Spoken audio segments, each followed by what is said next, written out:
예, 오늘 히브리서 10장 19절 39절 말씀 가지고 모이기를 패하지 말자 라는 제목을 가지고 같이 말씀을 나누기를 원합니다. 우리가 히브리서는 그 저자가 누군지 아직도 그 의견이 분분합니다. 뭐 바울이 썼다, 베드로가 썼다, 누가 썼다. 근데 아직 확실치는 않습니다. 그런데 이제 내용을 봤을 때 이 히브리서의 수신자, 그러니까 이 히브리서를 누구에게 썼는가? 예, 그거는 좀 명확한 것 같습니다. 1세기 당시에 기독교인들은 엄청난 핍박을 받았습니다. 그냥 예수님 믿는다는 것 자체만으로 그냥 언제든 죽을 수 있고, 재산도 다 몰수당하고, 감옥에 갇히고, 인간 이하의 취급을 받고, 뭐 얼마든지 그럴 수 있는 그런 상황이었습니다. 특별히 이제 히브리서는 유대교를 믿었다가 이제 예수님을 믿은 기독교로 개종한 히브리인들, 즉 이스라엘 사람들, 유대인들, 이 사람들이 예수님을 믿으니까 막 엄청나게 핍박을 받는 겁니다. 예수님 믿는다는 이유로. 보통 핍박을 받는 게 아니라 그냥 죽을 수도 있고, 뭐 감옥에 가도 갇히고, 자기만 고난받으면 모르는데 막 가족들도 그렇게 고난을 받고, 그러니까 어떤 생각이 드는 겁니까? 이거 차라리 그냥 유대교로 돌아가는 게 낫겠다. 예수님 믿어가지고 이렇게 힘들고 어렵고 고생하니, 이분들이 예수님 믿어야 죄가 용서받고 구원받는 건 물론 그걸 아니까 예수님을 믿었겠죠. 하지만 현실적으로 너무 힘든 겁니다. 예수님 믿는다는 게 너무 힘든 겁니다. 네. 그러다 보니까 어떤 생각을 하는 겁니까? 그냥 차라리 유대교로 돌아가자. 유대교로 돌아가면 핍박도 없고, 뭐 우리 가족도 안전하고, 뭐하러. 여튼 유대교에서 기독교로 개종한 후에 엄청난 핍박 가운데 있기 때문에 다시 유대교로 돌아가려고 하는 것을 고려하는, 생각하는 그러한 유대인들, 그러한 히브리인들에게 이 서신을 쓰는 겁니다. 그래서 우리가 히브리서의 내용은 잘 알고 있습니다. 이 저자가 이와 같이 유대교로 다시 돌아가려고 하는 히브리인 기독교인들에게 지금 얘기하고 있는 건 뭡니까? 유대교에서 중요하다고 생각하는 것들과 그리고 우리 예수님을 비교하는 겁니다. 그걸 비교하는 것에서 뭐를 증명합니까? 유대교에서 중요하다고 생각하는 어떤 것이든지 예수님에 비하면 아무것도 아니라는 것입니다. 열등한 것이라는 것입니다. 예수님께서 유대교의 모든 것보다 탁월하게 뛰어나시고 더 나으시고, 유대교는 이 예수님과 비교할 수 없다는 것입니다. 예를 들자면 유대교는 뭐가 있습니까? 동물 제사가 있습니다. 동물 제사 왜 합니까? 동물 제사를 통해서 죄의 문제를 해결하는 겁니다. 하나님과의 관계를 회복하는 겁니다. 그래서 계속 소 가져오고, 뭐 양 가져오고, 뭐 염소 가져오고, 비둘기 가져오고, 그래서 그거 죽이고 그 피로 인해서 자신의 죄를 덮고. 근데 문제는 뭐냐면 그게 완벽한 게 아니라는 것입니다. 그걸 또 계속 죄를 질 때마다 계속 해야 되고, 매년 또 해야 되고, 그러니까 일시적으로 잠시 덮는 거지 완벽하게 죄를 해결하는 것은 아니라는 것입니다. 그러나 우리 예수님께서는 십자가에서 한 번으로 우리 이전의 죄, 지금의 죄, 미래의 죄까지 다 해결해 놓으신 줄로 믿습니다. 아멘. 그래서 우리는 예수님 믿으면 이제 더 이상 성전에 힘들게 양 가져오거나 소 가져오거나 비둘기 가져오거나 이럴 필요가 없다는 것입니다. 아니, 생각해 보십시오. 지금 교회 저기 김포에서 오시는 분도 있습니다. 오늘 김포에서 오신 분도 있습니다. 저기 지금 오늘 익산에서 오신 분 있습니다. 우리 다순 성도님, 우리 신랑과 친구분 데리고 저기 익산에서 오늘 3시간 기차 타고 왔는데, 그것도 힘든데 소를 가져온다고 생각해 보십시오. 소 끌고 온다고 생각해 보십시오. 재물 드리려고. 염소 끌고 온다고 생각해 보십시오. 얼마나 힘든가. 막 겨울에, 여름에 더운데. 뭐 그뿐이 아닙니다.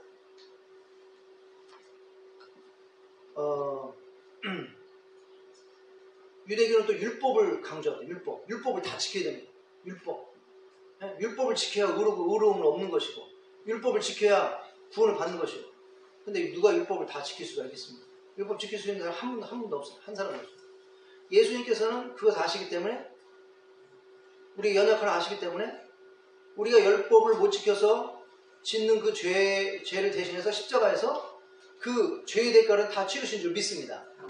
그래서 우리가 구원받는 것은 율법을 지켜서 구원받는 게 아니라 예수님의 공로를 십자가의 공로를 믿는 그 믿음으로 예수님께서 우리는 율법을 못 지키지만 예수님께서 우리가 율법을 못 지키는 그 대가로 십자가에서 받는 그 고난을 통해서 그 죽음을 통해서 우리의 율법을 어긴 그 죄를 다 해결해 놓으신 그 은혜로 구원을 받는 것이 바로 기독교인 줄 믿습니다. 예. 그래서 히브리서에서 그 유대교의 그 어떤 것도 예수님과 비교하면 상대가 되지 않는다는 것입니다. 예. 그리고 유대교는 결국에는 구원을 받을 수가 없는 겁니다. 왜? 율법을 지켜서 의롭게 되고 그것을 위해서 구원받는데 누가 구원을 받을 수 있는 것입니다. 오직 우리가 구원을 받을 수 있는 길은 바로 우리의 공로가 아니요 우리가 율법을 지켜서가 아니라 바로 우리는 율법을 지킬 수 없지만 우리가 율법을 지키지 못해서 죄인 된 것을 예수님께서 십자가에서 그 대가를 다 치르심으로써 희생하심으로써 우리 죄에 대한 대가를 치른 그것을 우리가 듣고 믿고 죄를 회개함으로써 믿음으로 우리가 구원을 받게 되는 줄 믿습니다. 또 예수님께서 십자가에 죽으심으로써 우리 죄의 문제를 해결한 그 은혜로 우리가 구원을 받는 것입니다. 그래서 히브리서 기자는 바로 이렇게 예수님이 유대교의 어떠한 것보다도 탁월하신 분인데 왜 그 탁월하신 훨씬 나은 그 예수님을 버리고 훨씬 여등한 구원도 주지 못하는 유대교로 왜 다시 돌아가려고 하느냐? 어리석은 것이다. 이렇게 얘기하는 것입니다. 이렇게 얘기함으로써 그 히브리 그 성도들에게 조금만 참아라. 조금만 참고 임대하면 곧 하나님의 큰 영광에 들어가게 될 것이다. 이렇게 격려하는 서신이 바로 히브리서 서신인 줄 믿습니다. 예. 그래서 그 오늘 본 말씀도 결국에는 뭐를 얘기하는 것입니까? 바로 엄청난 핍박 가운데 있었던 이 히브리 성도들에게 핍박 때문에 또는 그 위협 때문에 예수님께 예배드리려고 모이다가 잡히면 어떡하나? 또 뭡니까? 예수님께 예배드리려고 이렇게 모이고 예배드리고 이것이 굉장히 좀 위험하고 뭐 이렇게 자유롭지 못하고 힘든 상황이었습니다. 예. 하지만 그런 상황 속에서도 예. 모이기를 해하지 말라. 예? 그런 상황 속에도 계속 적극적으로 모여서 하나님께 예배드리고 같이 기도하고 계속 믿음을 지켜라. 지금 이렇게 오늘 본 말씀에서 격려하고 있는 것입니다. 우리 예수님께서 십자가에서 죽으실 때 어떻게 하셨습니까? 그 성전에 보면 지성소가 있고요, 성소가 있습니다. 그 지성소와 성소를 나누는 큰 휘장이 있었습니다. 커튼. 이거는 굉장히 두껍고 튼튼하기 때문에 사람들이 장정들이 몇십 명이 붙어서 그걸 찢으려고 해도 찢을 수가 없는 겁니다. 예, 엄청나게 두껍고 아주 튼튼한 질긴 그런 커튼인 것입니다. 그런데 예수님께서 십자가에 돌아가실 때 어떻게 했습니까? 그 커튼이 위에서 아래까지 그냥 쫙 갈라졌습니다. 찢어졌습니다.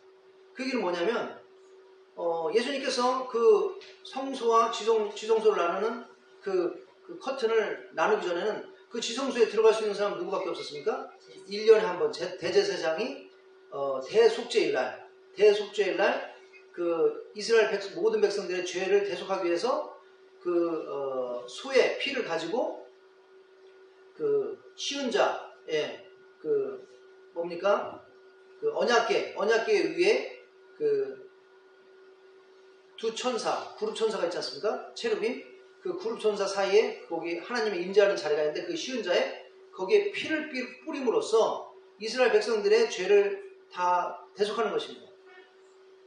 그날 하루만 이 대제사장에 들어갈 수 있는 것입니다. 아무도 못 들어갑니다. 예. 그런데 이제 휘장을 위에서 아래까지 다 나눴다는 건 뭐냐면 누구든지 예수님 믿으면 누구든지 이제 하나님께 어떻게 합니까? 다 나갈 수 있다는 것입니다. 예수님이 그렇게 하시기 전에는 이스라엘 백성들이 하나님과의 관계를 누구를 통해서 회복했습니까? 대제사장을 통해서. 대제사장이라는 중재자를 통해서. 중재자를 통해서 하나님과의 관계를 회복할 수 있었던 것입니다. 예. 하나님을 대제사장이라는 사람, 중재자를 통해서 만날 수가 있었던 것입니다. 죄의 문제를 대제사장이라는 중재자를 통해서 해결할 수 있었다는 것입니다. 그러나 이제는 성도 한 사람 한 사람이 직접 하나님께 나아갈 수 있고 하나님 만날 수 있고 자신의 죄를 회개하고 고백할 수 있고 하나님과 얘기하고 교제할 수 있게끔 예수님께서 만들어 놓으셨다는 것입니다. 그 휘장을 찢으심으로써. 예. 그래서 지금 캐톨릭에서 고해성사하는 것은 어떻게 보면 좀 성경과 맞지 않는 겁니다. 예? 그 신부한테 가서 이렇게 조금 신부님이 무슨 방에 이렇게 앉아 있잖아요. 가서 뭐 똑똑 두들기고 신부님 제가 이런 죄를 졌는데 하나님께 대신 좀 용서해달라고 기도해 주세요. 아 예수님께서 다 찢어놨는데 뭐하러 신부님한테 그러냐고요. 직접 얘기하지 귀 와서. 그냥 얘기하면 되는 겁니다. 우리가 이제 우리는 각자 다 하나님과 다 소통할 수 있는 겁니다. 아멘. 우리가 다 하나님과 만날 수 있는 겁니다. 아멘. 직접 하나님께 우리의 죄를 회개할 수 있는 겁니다. 예. 예수님께서 이렇게 길을 마련하는데 왜 하나님께 안 나오냐 이거죠. 어? 이렇게 하나님께 다 만날 수 있게끔 이렇게 길을 만들어놨는데 왜 하나님께 안 나오냐 이거죠. 예. 오늘 본 말씀에서 그렇게 얘기합니다. 예수님께서 이렇게 그 성소와 지성소의 휘장을 다 열어 놓으셨기 때문에 우리는 적극적으로 하나님께 나아가자 이겁니다. 나아가자. 예? 때로는 위협이 있고 어려움이 있지만 그럴지라도 우리가 적극적으로 하나님께 나아가자. 모이기를 패하지 말자. 예. 이렇게 지금 오늘 히브리서 기자는 히브리서 핍박 가운데 있는 히브리 성도들을 격려하고 있는 것입니다. 자, 이 교회는요, 뭐 하는 데냐면 성도들이 모이는 것입니다. 모여서 기도하고 예배하고 또 하나님을 섬기는 것이 교회인 줄로 믿습니다. 아멘. 그래서 교회는 성도들이 모이지 않으면 아무런 의미가 없어요. 예. 교회는 성도들이 모일 때 거기에 능력이 있는 것입니다. 우리가 성경을 보면 성도들이 모일 때 하나님의 능력이 나타나는 많은 예들이 있습니다. 예수님께서 승천하시기 전에 그 12 제자들과 또 예수님 믿었던 그 성도들에게 뭐라고 그랬습니까? 예. 성령님이 너에게 임하시면 예루살렘과 온 유다와 사마리아 땅까지 내 증인이 되리라. 이렇게 말씀하시면서 예. 성령님이 임하실 때까지 예루살렘 떠나지 말라고 그랬어요. 그래가지고 예수님께서 승천하신 다음에 10일 동안 10일 동안 예수님의 제자들과 예수님을 믿었던 성도인들 다 해서 120명이 마가의 다락방, 마가의 그 2층 집 거기 모여서 뭐 했다는 것입니까? 간절히 기도했다는 것입니다. 예수님께서 약속하신 성령님을 받기 위해서 모여서 성도들이 모여서 같이 기도했다는 것입니다. 그때 어떠한 역사가 일어났습니까? 오순절날이 이미 이름에 그들이 다 같이 한 곳에 모였더니 호련히 하늘로부터 급하고 강한 바람 소리 같은 소리가 있어 그들이 앉은 온 집에 가득하며 마치 불의 혈처럼 갈라지는 것들이 그들에게 보여 각 사람 위에 하나씩 임하여 있더니 그들이 다 성령의 충만함을 받고 성령이 말하게 하심을 따라 다른 언어들로 말하기를 시작하니라.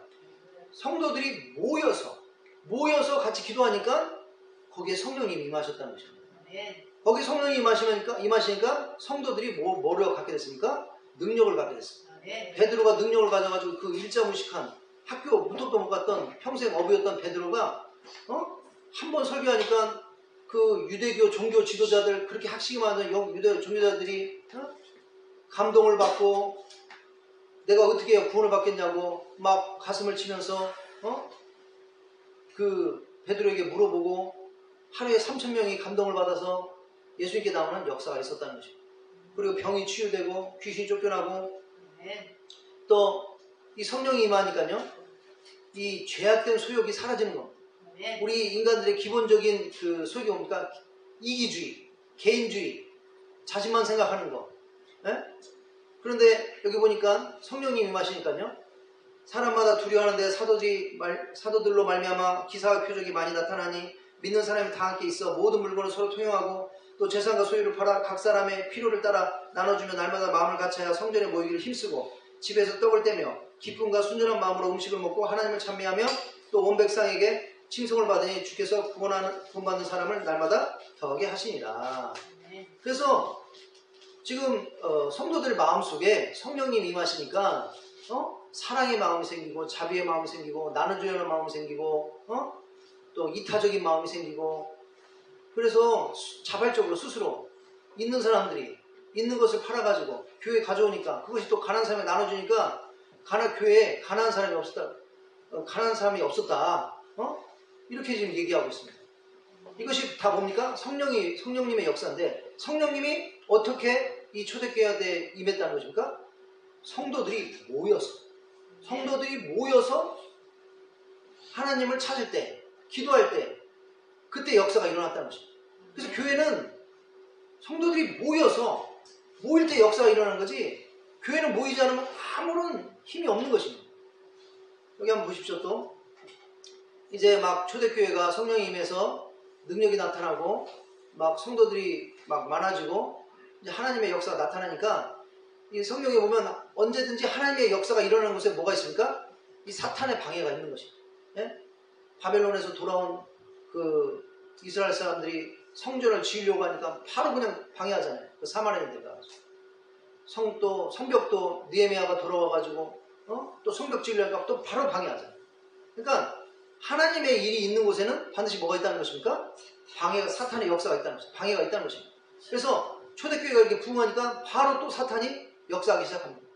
유대 종교자들, 종교 지도자들을 통해가지고 그 초대교회 지도자들 베드로, 요한 부릅니다. 체포해가 불러가지고 유대교 종교 지도자들이 베드로와 요한을 체포하였는데 이는 그들이 예수님의 이름을 선포하였고 예수님의 십자가의 죽음과 부활을 증거하였으며 예수를 믿는 자마다 구원을 얻을 수 있다고 선포하였고 안진뱅이 거지를 예수님의 이름으로 치료하며 여러가지 기적적인 일을 예수님의 이름으로 행하였기 때문입니다. 그들이 베드로와 요한을 공회에 데려와 여러가지 신문하여 묻기를 너희가 무슨 권세와 누구의 이름으로 이 일을 행하였느냐? 베드로가 대답하기를 너희와 모든 이스라엘 백성들은 알라. 너희가 십자가에 못 박고 하나님이 죽은 자 가운데 살리신 나사렛 예수 그리스도의 이름으로 이 사람을 건강하게 되어 너희 앞에 섰는지라. 이 예수는 너희 건축자들의 버린 돌로서 집 모퉁이의 머릿돌이 되었느냐. 다른 이로서는 구원을 받을 수 없나니 천하 사람 중에 구원을 받을 만한 다른 이름을 우리에게 주신 일이 없습니다. 유대교 종교 지도자들이 베드로와 요한을 위협하여 도무지 예수님의 이름으로 말하지 말고 가르치지도 말라 하니 베드로와 요한이 대답하여 이르되 하나님 앞에 너희의 말을 듣는 것이 하나님의 말씀을 듣는 것보다 옳은가 판단하라. 우리는 보고 들은 것을 말하지 아니할 수 없다 하니 그들이 어떻게 처벌할지 방법을 찾지 못하고 다시 위협하여 놓아 주었다고 사도행전 4장 1절에서 20절에서 얘기하고 있습니다. 즉 초대교회가 이렇게 부흥하니까 바로 사탄의 역사에서 종교 지도자들, 유대 종교 지도자들을 이용해서 어떻게 했다는 것입니까? 그 초대교회의 지도자였던 베드로와 요한을 불러다 놓고 신문하고 위협했다는 겁니다. 그러니까 다시는 예수님의 이름으로 예수님의 이름을 전파하지 마라. 다시는 예수님의 도를 전파하지 마라. 그러면 너희들 죽인다. 예. 이런 위기가 왔을 때 어떻게 했다는 것입니까? 예. 이런 위협이 초대교회에 가해졌을 때 성도들은 어떻게 했다는 것입니까? 우리가 말씀을 보니까 사도들이 노임에 그 동료들이 가서 제사장들과 장로들의 말을 다 알리니 그들이 듣고 한마음으로 하나님께 소리를 높여 이르되 초대교회가 위기가 닥쳤을 때, 문제가 닥쳤을 때 그들이 한 일은 뭐냐면 성도들이 모였다는 것입니다. 성도들이 모였다는 것입니다. 모여서 다 합심해서 간절히 소리를 높여서 기도했다는 것입니다. 예, 무슨 물리적으로 종교 지도자들에게 싸우려고 하거나 대적하려거나 시위를 하거나 이게 아니라 성도들이 교회에 모여서 마가의 다락방에 또 모여서 어떻게 했다는 것입니까? 함께 간절히 기도했다는 것입니다. 그때 어떤 일이 일어났습니까? 빌기를 다음에 모인 곳이 진동하더니 무리가 다 성령이 충만하여 담대히 하나님의 말씀을 전하니라. 믿는 무리가 한 마음과 한 뜻이 되어 모든 물건을 서로 통용하고 자기의 재물을 조금이라도 자기 것이라 하는 이가 하나도 없더라. 사도들이 큰 권능으로 주 예수의 부활을 증언하니 무리가 큰 은혜를 받아 그 중에 가난한 사람이 없으니 이는 밭과 집 있는 자는 팔아 그 판 것을 값을 가져다가 사도들의 발 앞에 두매 그들이 각 사람의 필요에 따라 나누어 줍니다.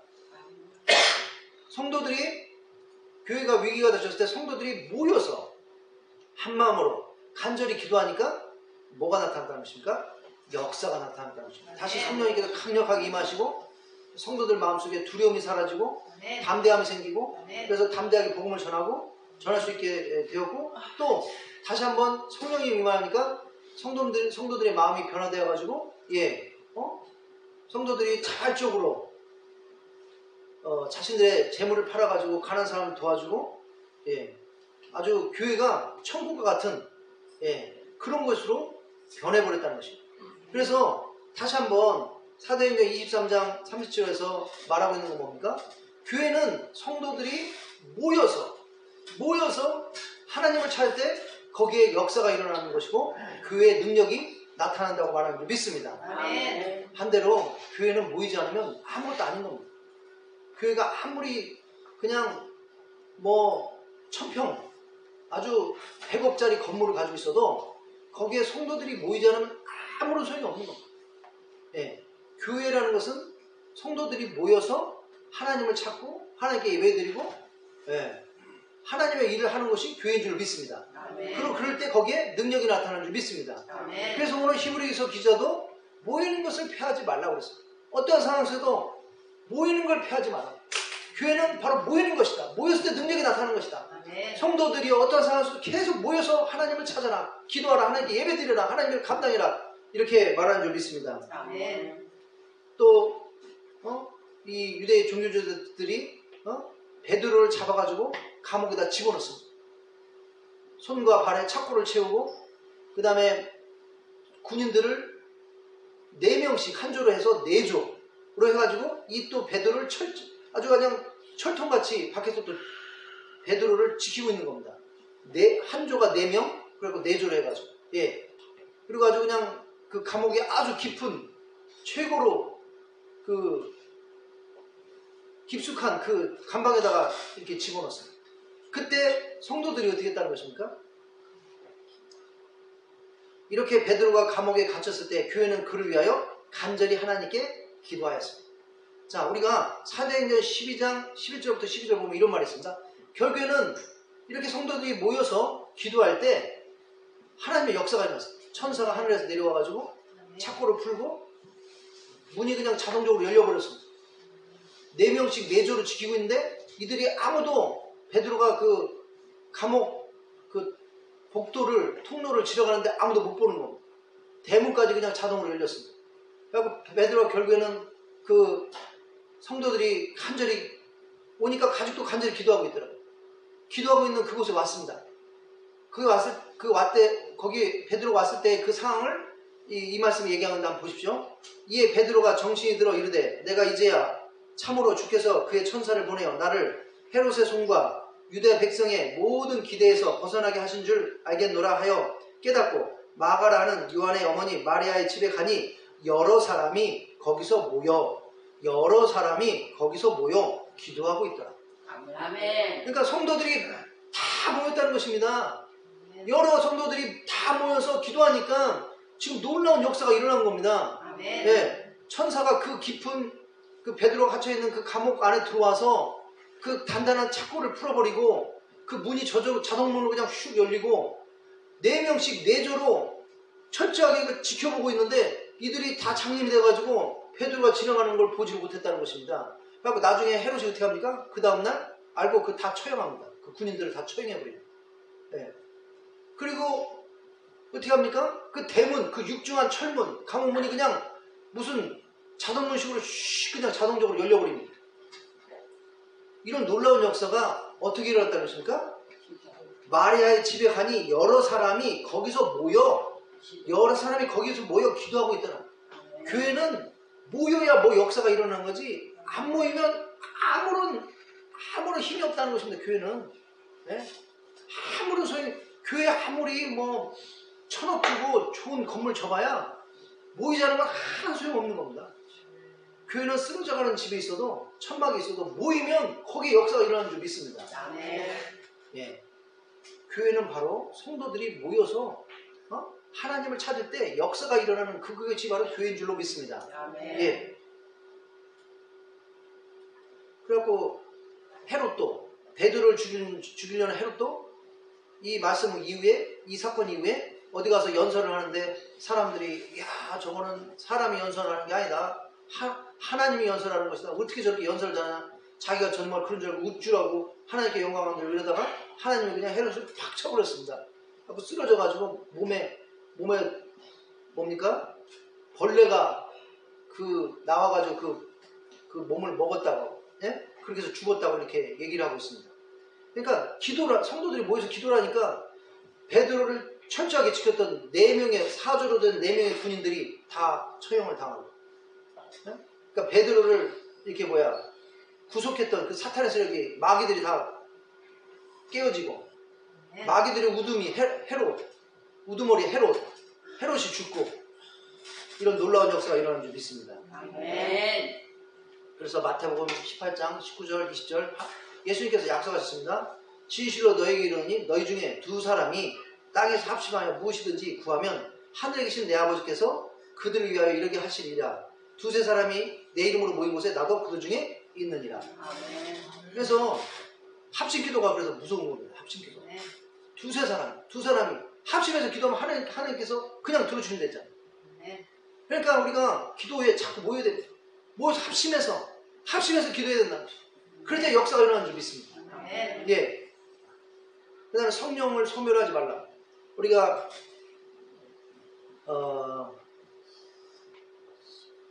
영어 성경에 보니까 extinguish라는 표현을 썼습니다. extinguish는 불을 끄다라는 거예요. 그러니까 do not extinguish. Do not extinguish the fire, the spirit. 그러니까 성령님을 불로 표현한 것입니다. 성령님의 불을 끄지 말라는 것입니다. 우리 한번 생각해 보시오. 불쏘시개 하나 있으면 조금 있다 그냥 꺼져버립니다. 그러나 2개, 3개, 4개 이렇게 막 불쏘시개 나무들이 많이 모이면 그냥 확 일어나. 예. 그런 것처럼 우리가 한 사람이 철회하면서 이렇게 그냥 끙끙대고 기도할 수도 있지만 성도들이 더 모여서 합심해서 기도하면 그냥 불이 확 그냥 성령님이 그냥 확 일어난다는 것입니다. 그래서 교회는 모여야 된다는 것입니다. 모여야 된다는 거. 모여야 뭐 역사가 일어나지. 안 모이면 교회는 아무런 힘도 없는 겁니다. 예, 아무것도 아닌 겁니다. 전도서 4장 12절 한 사람이면 피하겠거니와 두 사람이면 맞설 수 있나니 세 겹줄은 쉽게 끊어지지 않으리라. 예. 자, 모세가 광야에서 이제 이스라엘 백성들하고 아말렉하고 전쟁하는데 여호수아가 젊은 사람들 데리고 가서 싸우고 있습니다. 근데 모세가 이제 나이가 드니까 전쟁 못하니까 언덕에 올라가서 그 전쟁하는 모습이 전투하는 모습이 보이는 언덕에 올라서 혼자 지팡이 들고 이렇게 손을 이제 하늘에 들었습니다. 이거는 중보 기도한다는 겁니다. 중보 기도한다는 겁니다. 근데 노인이다 보니까 오래 못 듭니다. 힘들어갖고 손이 내려옵니다. 그러니까 아론, 모세 형, 훌, 모세의 조력자 아론과 훌이 와가지고 한 사람은 모세 오른손 잡아주고 모세 이렇게 바위에 앉혀놓고 한 사람 모세의 오른손을 잡아주고 한 사람 왼손을 잡아주고 그러니까 어떻게 됐다는 것입니까? 모세가 계속 손을 들 수가 있었습니다. 그러니까 셋이 중보 기도하니까 기도가 잘 되는 겁니다. 그러니까 결국에는 여호수아가 계속 이제 이겨가지고 아말렉 족속을 다 물리쳤다고 이거 뭐 몇 번 지금 이 얘기는 한 100번 1000번도 더 많은 것 같아요. 예. 모세 손이 내려가니까 누가 이깁니까? 아말렉 족속이 이기잖아요. 기도하면 사탄이 세진다는 거예요. 혼자 기도하면 지치게 돼 있습니다. 기도하다 막 졸리고, 근데 같이 기도하면 막 아까도 얘기한 것처럼 불이 확 이렇게 일어나, 성령의 불이. 예? 모여서 기도해야 되는 거예요. 모여서. 예. 자, 그렇기 때문에 이렇게 성도들이 모여서 기도하고 예배하고 하나님 일할 때 능력이 있다는 거 아니까 누가 합니까? 사탄이 아니까 사탄은 어떻게 해서든 성도들 못 이기게끔 예? 이렇게 하려고 하는 게 사탄인 겁니다. 그거를 어떻게 할 수 있을까? 우리 출애굽기 보면 압니다. 출애굽기. 예. 모세가 하나님 말씀 받아가지고 바로한테 갔습니다. 바로는 그냥 사탄이라고 생각합니다. 바로 사탄이라고 생각하시면 됩니다. 사탄한테 가서 바로한테 가서 뭐라고 했습니까? 그 후에 모세 아론이 바로에게 가서 이르되 이스라엘 하나님 여호와께서 이렇게 말씀하시기를 내 백성을 보내라. 그러면 그들이 광야에서 내 앞에 절기를 지킬 것이라 하셨나이다. 그래서 이 애굽 땅에서는 예배 못 드리잖아요. 예? 그 이집트 사람들이 싫어하고 무상으로 가득하고, 그러니까 그 애굽에서 나와서 3일 길을 걸어가지고 3일 길을 걸어서 거기 가서 하나님께 예배 드리게끔 이스라엘 백성들 놔줘라. 이렇게 하나님께서 바로한테 얘기한 겁니다. 그러니까 바로가 뭐라고 합니까? 바로가 이르되 여호와가 누구이기에 내가 그의 목소리를 듣고 이스라엘을 보내겠느냐? 나는 여호와를 알지 못하니 이스라엘을 보내지 아니하리라. 절대 사탄은 성도들 이렇게 교회 모여서 기도하는 거 절대 원하지 않는다는 거죠. 왜? 그러면 자기 죽는 거 아니까, 자기 사탄들 다, 마귀들 다 박살나는 거 아니까, 예? 절대 그렇게 못하게 한다는 겁니다. 예. 성도들 모여서 기도하는 거 제일 싫어합니다. 예. 우리가 악한 정권들 보십시오. 뭐 공산 정권이나 이런 정권들 보면, 독재 정권을 보면 이 백성들이, 국민들이 모여가지고 모이는 거, 집회하는 거 제일 싫어합니다. 왜? 거기 모이면 다 이 독재 정권 타도 뭐 데모하고 시위하고 그러니까 어떻게든지 이거 흩어버리려고 합니다. 그런 것처럼 이 사탄 마귀들도 성도들이 모이는 거 제일 싫어합니다. 왜? 그럼 자기들 세력이 깨지니까. 그래가지고 하나님께서 어쩔 수 없이 하나님의 역사를 나타냅니다. 예, 재앙을 보내서 피재앙, 개구리재앙, 이재앙, 파리재앙 후에 이제 바로가 조금 이제 충격을 받아서 이제 모세 보고 뭐라고 합니까? 너희는 가서 이 땅에서 너희 하나님께 제사를 드리라. 하나님께서 뭐라고 했습니까? 우리는 애굽 땅을 나와서 3일 길을 걸어서 거기 가서 예배 드려야 된다. 그런데 바로는 뭐랍니까? 여기 애굽 땅에서. 그러니까 사탄도 뭐랍니까? 아이, 교회 가지 마. 뭐 교회까지 가. 집에 소파에 누워서 텔레비 틀면 여의도 순복음교회 예배신앙도 나오지. 사나이 교회 오정희 목사님 설교도 나오지. 거기서 예배 드리면 되지. 뭘 가서 모여서 이렇게 힘들게 못 가게 한다는 것입니다. 교회 못 가게 한다는 것입니다. 못 모이게 한다는 것입니다. 바로가 뭐라고? 여기서 예배 드리라고 했죠. 애굽에서. 예, 여기서 이 땅에서. 내가 너희를 보내리니 너희가 너희 하나님 여호와께 광야에서 제사를 드릴 것이나 너무 멀리 가지는 마라. 멀리 가지 마. 바로가 여기서 예배 드린 다음에 모세가 뭐랄까? 아니요. 하나님께서 3일 길을 걸어서 가서 예배 드려야 된다고 그랬습니다. 그렇게 얘기했다고 했더니, 그러면 가까운 데서 예배 드려. 절대 사탄은 교회 멀리까지 가. 그냥 집에서 드리든지 아니면 그냥 여튼 교회 가서 모이는 거를 못하게끔 이렇게 한다는 거죠. 그러니까 또 이제 하나님의 또 막 역사가 나타나면 말을 안 들으니까 가축이 병이 걸려서 죽고 악성 종기가 나고 우박 메뚜기장.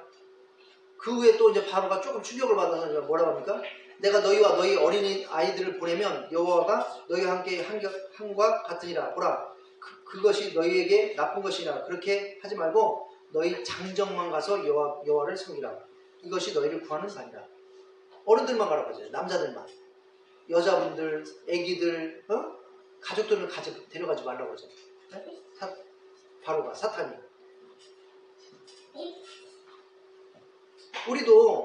우리만 나와서 하나님을 찾는 것이 아니라, 우리만 예배 드리는 것이 아니라, 우리의 가족들, 자녀들, 배우자들 다 모여서 예배 드리고 저기 할 때 하나님의 역사가 일어나고 우리 가정에도 역사가 일어나고 우리 자녀도 성령님 충만돼서 올바르게 잘 자라고 이런 역사들이 있는 줄 믿습니다. 근데 사탄은 원하지 않는다는 것입니다. 못 가게 한다는 것입니다. 못 가게.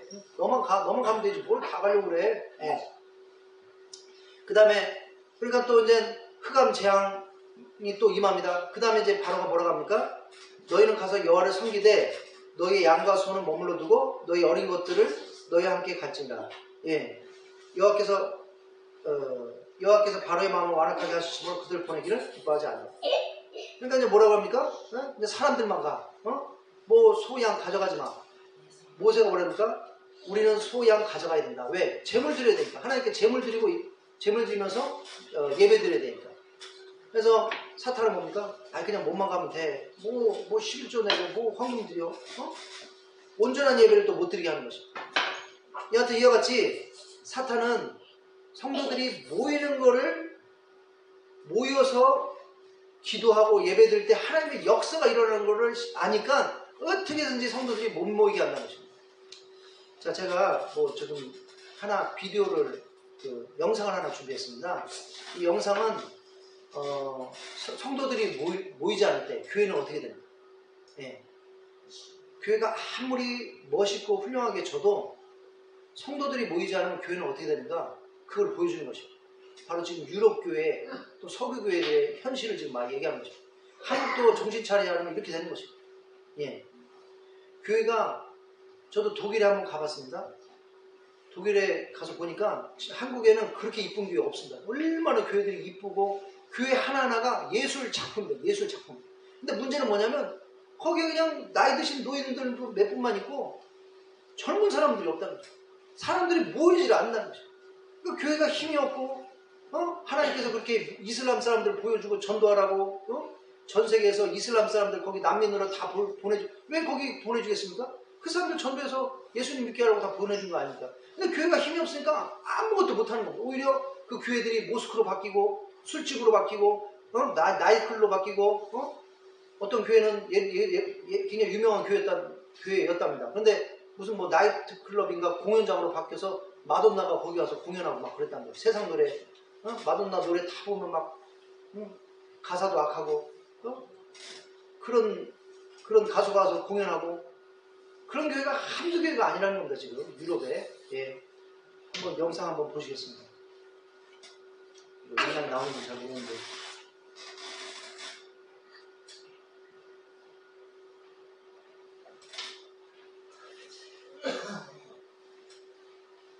이게 아니죠.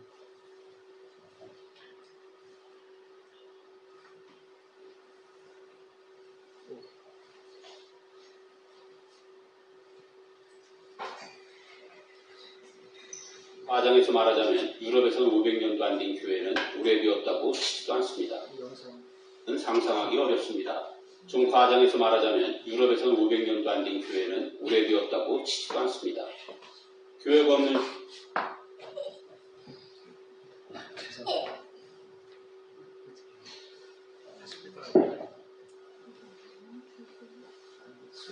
유럽의 풍경은 상상하기 어렵습니다. 좀 과장해서 말하자면 유럽에서는 500년도 안 된 교회는 오래되었다고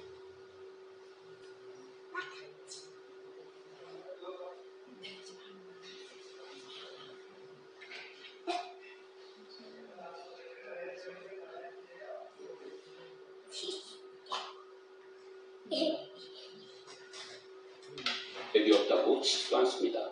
이런 전통 넘치는 교회들이 수십 수백 개씩 들어서 유럽의 도시들을 더욱 고풍스럽게 만들죠. 하지만 오늘날의 유럽의 이 교회들은 점차 해결하기 어려운 무거운 짐이 되어가고 있습니다. 유지하자니 고수비가 너무 많이 들고 방치하자니 도심의 미관과 안전을 해치는 흉물이니 말입니다. 유럽에 이런 문제가 생긴 건 신자가 대폭 줄었기 때문입니다. 그래서 이는 단순한 교회의 존폐 문제가 아닙니다. 이를 분석한 미국의 대표적인 전국지인 USA 투데이는 유럽에서 교회가 죽어가고 있다며 더 이상 유럽을 기독교 국가라고 말하기 어려워졌다고 진단하고 있습니다.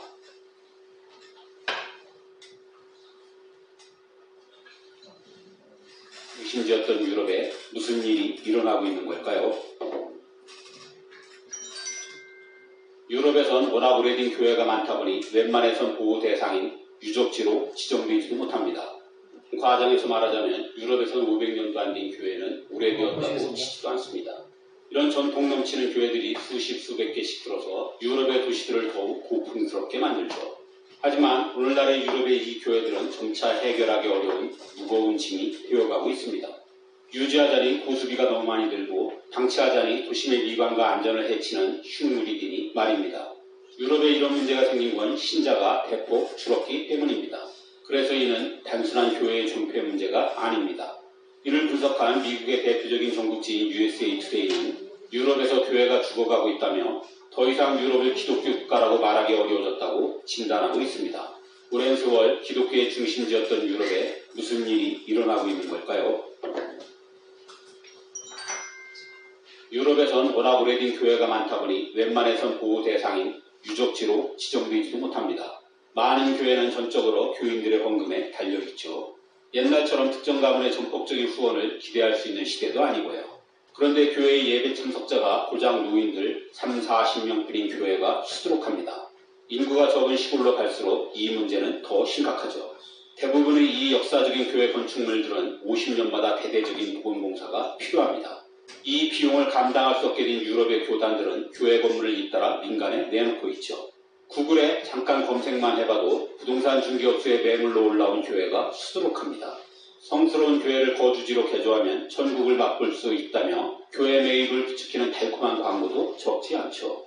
매각된 교회는 서점, 카페, 레스토랑, 아파트, 호텔, 유치원, 극장, 박물관 등 다양한 용도로 사용되지만 때론 매우 불경한 장소로 쓰이기도 합니다. 신성시 되던 교회가 하루아침 사이에 나이트클럽이나 스트릿바로 변신하기도 하죠. 독실한 신자들의 비난을 감수하지 않을 수 없을 만큼 유럽의 많은 교회가 다급한 처지라는 뜻입니다. 영국의 성공의 교회는 총 16,000개 정도 됩니다. 이 중 4분의 3이 일종의 문화재인 역사적 건물입니다. 하지만 영국 성공회는 지금 큰 위기를 맞고 있습니다. 교회의 4분의 1 이상이 일요일 예배 참여자가 20명도 안 됩니다. 이미 1980년대부터 30년 동안 9,000개의 교회가 문을 닫았습니다. 이 와중에 스코틀랜드 에든버러에 있는 한 루터 교회는 프랑켄슈타인이라는 술집으로 바뀌었고 브리스톨에 있는 세인트폴 교회는 서커스 훈련학교가 새 주인이 되었습니다. 교회의 높은 천장이 서커스의 딱이었죠. 맨체스터 북쪽의 작은 도시인 클리데로의 한 감리교회는 놀랍게도 이슬람 사원이 되었습니다. 하지만 영국에서는 아직도 1600개 정도가 신자 없는 교회라 추가적인 폐쇄나 판매가 불가피합니다. 오죽하면 지금 영국은 미국 남부의 친례 교단으로부터 선교 대상지로 지정되어 있습니다. 미국 남부 교회의 영향을 받는 우리나라의 개신교들도 수시로 영국에 선교하러 다니죠. 한때 세계 선교의 중심지였던 영국의 위상을 생각하면 정말 격세지감입니다. 프랑스엔 15,000개의 역사적 교회가 있습니다. 이들 교회는 그나마 정부 보조금으로 버텨나가고 있습니다. 하지만 프랑스에서도 가톨릭 신자들이 급감하고 있습니다.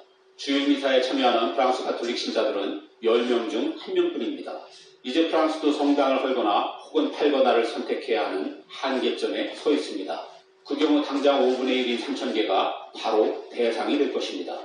독일 역시 신교, 구교 가릴 것 없이 위기입니다. 지난 20년간 가톨릭 성당은 500개 이상이 문을 닫았습니다.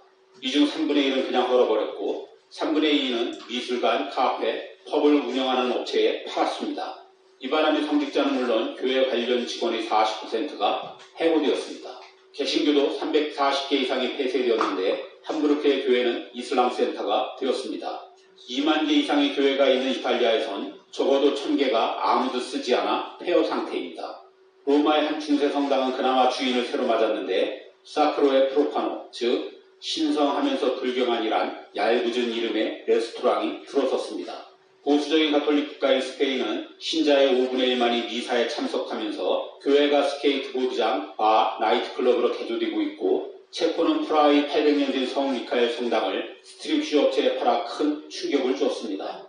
유럽 국가들 사정이 비슷비슷하지만 뭐니 해도 유럽에서 가장 심각한 나라는 네덜란드입니다. 암스테르담의 유서 깊은 한 교회는 나이트클럽형 공연장으로 바뀌어 마돈나가 공연했고 13세기 도미니코 수도회가 지은 성당은 서점으로 바뀌었으며 고색창연한 수도원들은 매각 후 호텔과 대학으로 탈바꿈되었습니다. 이렇게 네덜란드에선 지난 10년간 가톨릭 교회 1,600개 중 3분의 2가 문을 닫았고 개신교 교회도 약 700개가 철거나 매각 직전입니다.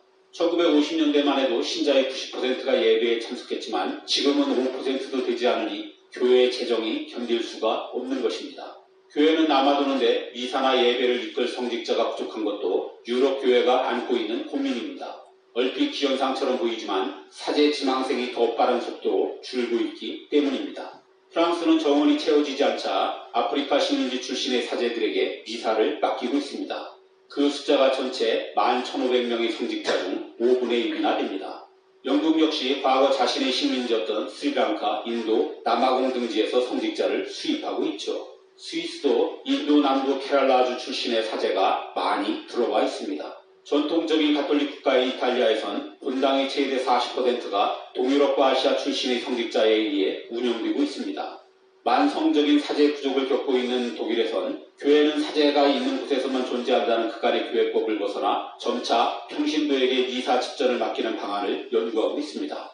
한때 유럽인은 곧 기독교인이라는 등식이 있었던 유럽에서 왜 기독교가 급쇠퇴하는지를 이해하는 건 쉽지 않습니다. 서구의 기독교 국가들이 드는 이유도 중구난방입니다. 우선 출산율 저하입니다.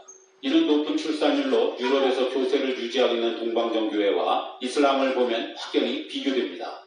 교세를 지탱해줄 인구 베이스 자체가 무너진 것입니다. 여기에 오랜 세월 기독교 가치관이 퇴보하면서 이혼율이 급상승했죠.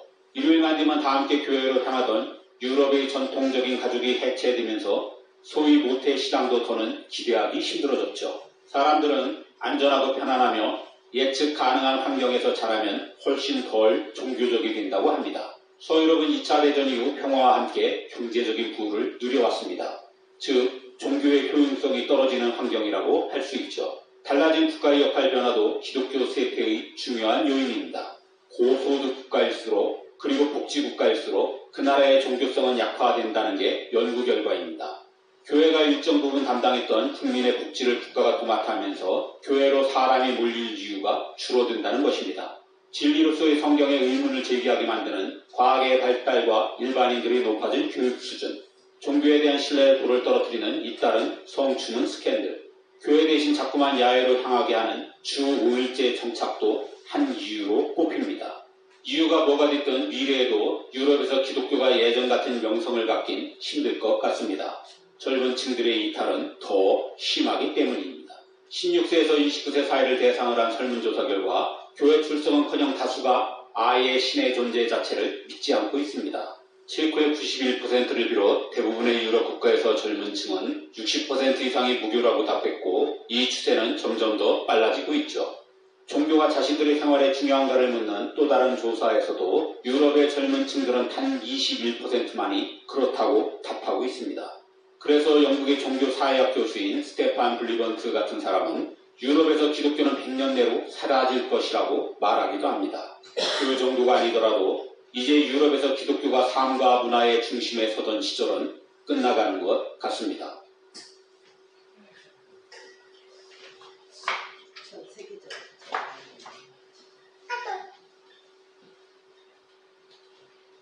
그 형제분들한테는 뭔가 가장 절박한 순간에 마지막에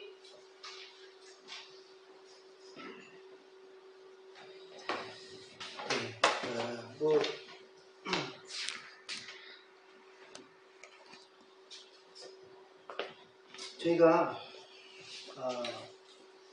지금 오늘만 들은 얘기가 아니라 이미 전부터 들어왔던 얘기인데 영상을 보면서 더 실감해서 좀 믿습니다. 저희가 오늘 이 말씀을 나누는 이유는 뭐냐면 교회는 건물이 아니라는 것입니다. 교회는 건물이 아니라 바로 성도들이 예수님 믿는 성도들이 모여서 기도하고 예배드리고 하나님을 간절히 찾고 하나님을 감동하는 하나님의 일을 감당하는 그것이 교회인 줄 믿습니다. 그럴 때 하나님의 역사가 나타나는 것이 교회인 줄 믿습니다. 예. 그래서 저희가 이제 하나님의 은혜로 더 좋은 성전으로 이제 곧 2주 정도 있으면 이전하는데 중요한 것은 저희가 뭐 더 좋은 환경으로 더 좋은 건물로 간다 그게 중요한 게 아니라는 것입니다. 거기 가서 더 열심히 우리가 모이는데 힘쓰고 그리고 열심히 기도하고 예배드리고 계속적으로 저에게 주신 사명, 사역을 잘 감당하고 그래야 아가페 교회가 능력 있는 교회, 하나님께서 기뻐하시는 교회, 교회다운 교회가 될 줄로 믿습니다. 예, 그래서 우리 이 시간에 우리 한번 같이 기도했으면 좋겠습니다. 우리 아가페 교회가 여튼 뭐 상황적으로 하나님께서 여튼 좋은 곳으로 은혜를 베푸셔서 이사를 가게 됐고 또 하나님 은혜로 이것보다 훨씬 좋은 곳으로 좋은 환경으로 이사가게 되었습니다. 그러나 외적인 것이 중요한 것이 아니라 정말 중요한 것은 바로 우리가 그곳에 가서 오늘 본 말씀처럼 모이기를 게으르 하거나 모이기를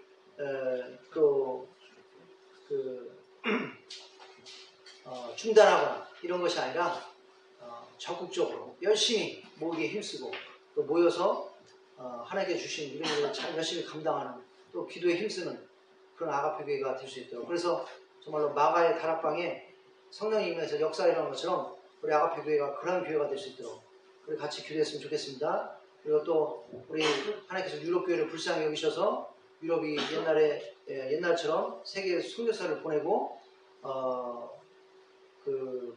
정말로 세계 그 선교를 이끌어갔던 그러한 신앙이 회복될 수 있도록 기도했으면 좋겠습니다. 그리고 한국이 유럽의 지금의 그런 모습을 쫓아가는 것이 아니라 정말로 이 한국에 있는 교회들이 뜨겁게 모으기에 힘쓰고 하나님을 간절히 찾고 하나님을 잘 감당해서 어떠한 상황에서도 쇠퇴하는 교회가 아니라 더욱더 부흥하는 그런 교회들이 되게 해달라고 이 시간에 우리 예수님 삼창하시고 우리 한번 같이 기도하도록 하겠습니다. 예수님